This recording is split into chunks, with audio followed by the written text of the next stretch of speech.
Hey class, and welcome to our second introductory video lecture for GEB 3213, Writing in Business. In this video lecture, we'll discuss business style best practices. But before we dive into that topic in earnest, let's first discuss what style is and what style is not. And the most important thing you need to know here is that style is not grammar. Grammar is the word that we use to describe the rules, as it were, of the English language. Grammar rules are to the English language what laws are to civic or public life. And just as you're supposed to follow laws in civic and public life, so too should you follow the grammar rules when writing in English. Style principles, on the other hand, are more like good advice, right? It's like the idea that you should brush your teeth at least twice a day and get 8 hours of sleep and try to exercise as often as possible. All right. Now, obviously, nobody is going to come to your house or your apartment and bust you if you're not keeping up with your dental hygiene or your exercise routine. They're not rules in that sense, but you'd still be wise to follow those guidelines, just as you would be wise to follow style guidelines in this course. Now, we're going to be talking about style throughout this course. We'll largely discuss style under the headings of clarity, concision, continuity, and cohesion. But before we get to those so-called 4C style principles, I wanted to discuss some basic introductory style principles that you can put to work starting immediately. And the first style principle that you should know is this: use your writing to motivate action, even when the action is as simple as reading your message. When you sit down to craft a message in a business or workplace communication context, you should almost always have an action in mind. You should have an action in mind that you want your reader or your audience to take. You should also indicate that action in your message, and ideally, you should do so towards the beginning of your message, right? So I would say 90 to 95% of the time, you're going to want to identify somewhere in the first few sentences of your message what action you want your readers to take while or after they've read your message. And you should feel free to say something like, please review the following information on XYZ topic. All right? That's not a big action, but it nevertheless delimits the purpose of your message so that your reader isn't wondering if they have to call somebody or deliver some document or do some other task. All right? So start out your message ideally with a polite question or polite command indicating the action that you want the audience to take. The next tip is this: maintain parallel phrasing in both lists and series. When you're addressing multiple items in a list or series, as we oftentimes are in business or workplace communication, we love our bulleted and numbered lists, you want to use the same grammatical and syntactical structure for each item in that list or series. If you start a bulleted list with a command, every other item in the list should be a command. If you start your bulleted list with a complete sentence, then every other bullet in the list should be a complete sentence, and so on and so forth. That will help ensure that your lists and series are easy to read and navigate quickly. Our third tip is as follows: you want to repeat words, phrases, and structures strategically. Strategic repetition will help your readers make connections between elements of your message, and they'll also help your readers predict where they can find key pieces of information. Now, the encouragement to repeat words and phrases and structures may sound a bit strange to you. Probably in previous writing courses, your instructors have discouraged you from repeating words and structures and phrases. And in general, the advice to avoid repetition is sound advice. Repetition does have a way of making your message sound tedious and boring. But remember, in a business or workplace communication context, we are not trying to win a Pulitzer Prize. We are not trying to win the Nobel Prize for Literature. We are not, in other words, trying to produce, mellifluous prose that is a joy for our audience to read. No, we are producing utilitarian, action-oriented writing for busy readers. And as such, we want to make our meaning and the action we want our audience to take painfully obvious. And one of the ways in which we can achieve this is by repeating key words and ideas strategically. And the last business style best practice tip for this lecture is the following. Include specific, targeted goodwill statements at the end of your message. In short, include a human touch in your writing. Incorporate content that helps you build a personal relationship with your reader. Yes, your writing in a business or workplace communication context should be action-oriented. It should focus on motivating action. It should provide basically only the context that the reader needs to successfully undertake the action that you've indicated. But remember that every interaction, every written interaction, every verbal interaction is an opportunity to build a relationship with your audience.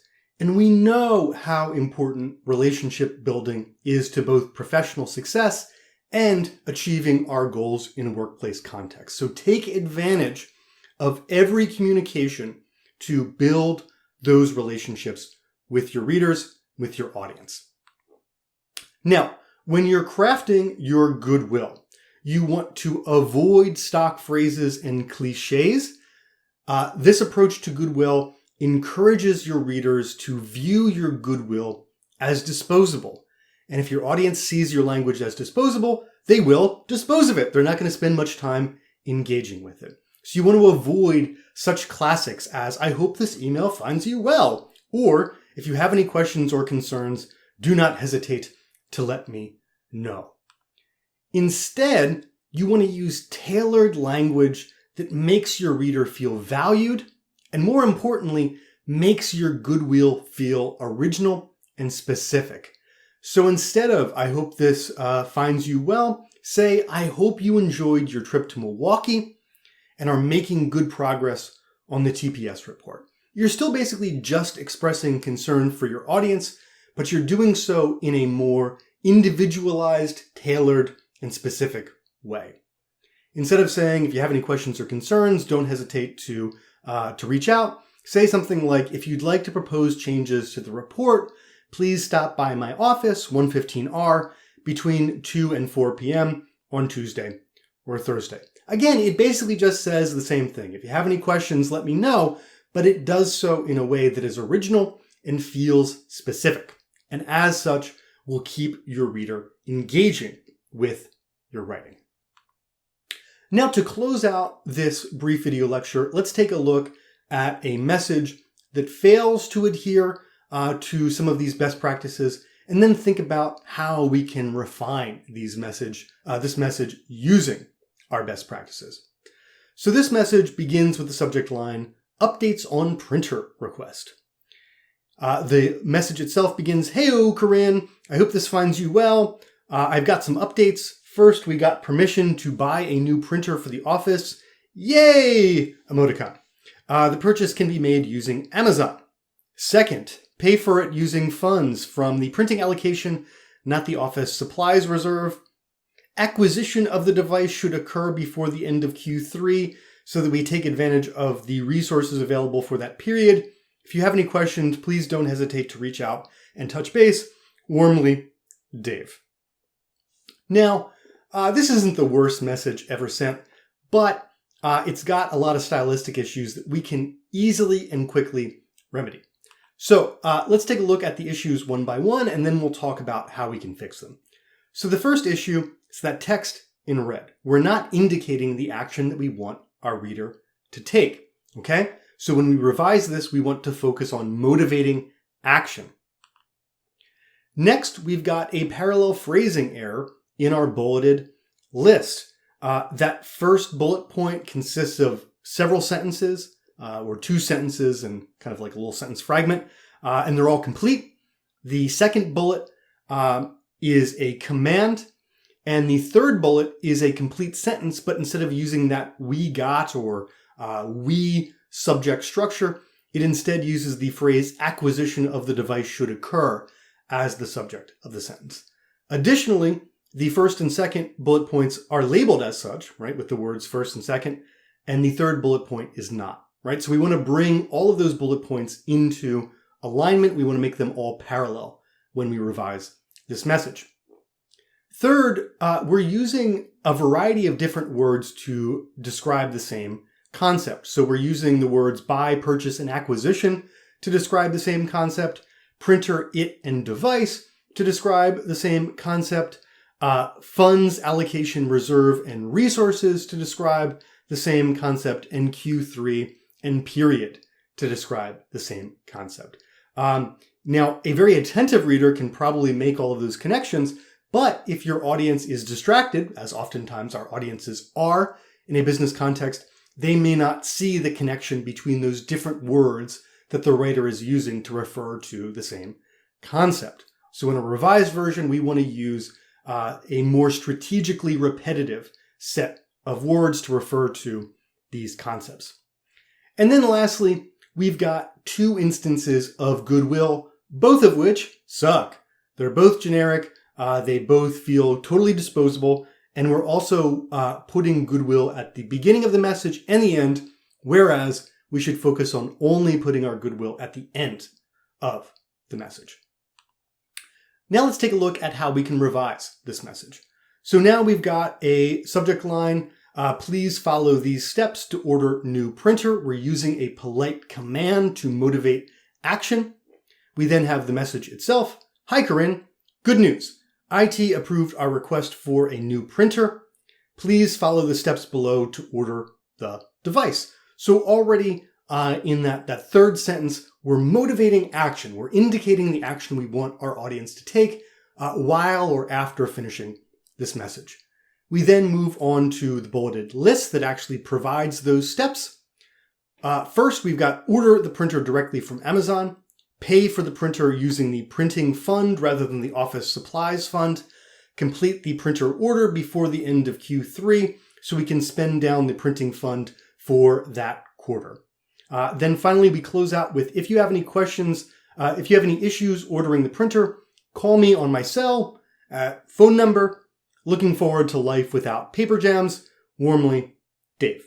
Okay, so we're beginning by motivating action. We then maintain parallel phrasing in our bulleted list. Each of those bullets is framed as a command. We use consistent, strategically repetitive language and terms in the bulleted list to maintain focus. And then finally, we close out with tailored, specific goodwill. And that, my friends, brings us to the end of this video lecture. As always, many thanks for watching.